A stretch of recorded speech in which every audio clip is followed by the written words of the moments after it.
येशू अंमलदाराच्या मुलाला बरं करतो. योहान 4:43-53.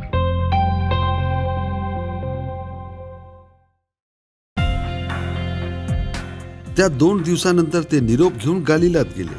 येशूने स्वतः म्हटले होते की आपल्याच देशात संदेष्टाला मान मिळत नाही. जेव्हा ते गालिलात पोहोचले तेव्हा लोकांनी त्यांचे स्वागत केले.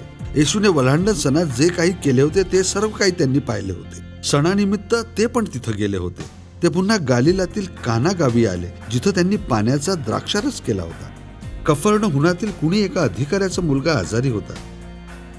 जेव्हा अधिकाऱ्याने ऐकले की येशू गालिलात आले तेव्हा ते येशू जवळ आले. त्यांनी त्यांना याचना केली की येऊन त्याच्या मुलाला बरं करावं, कारण त्यांचा मुलगा मरण्यास टेकला होता. येशूने त्यांना म्हटले, तर तुम्ही चमत्कार आणि चिन्ह पाहिल्यापासून माझ्यावर विश्वास ठेवणार नाही? अधिकाऱ्यांनी त्यांना म्हटले, कृपा करून चला, नाहीतर माझा मुलगा मरून जाईल. येशूने उत्तर दिले, जा, तुमचा मुलगा बरा झाला आहे. अधिकाऱ्यांनी येशूच्या वचनावर विश्वास ठेवून निघून गेले. तो रस्त्यातच होता की त्यांचा नौकर आला आणि भेटला आणि बोलला, तुमचा मुलगा बरा झाला आहे.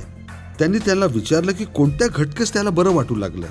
त्यांनी म्हटले, काल दिवसा 1 वाजताच्या सुमारास त्याचा ताप उतरला.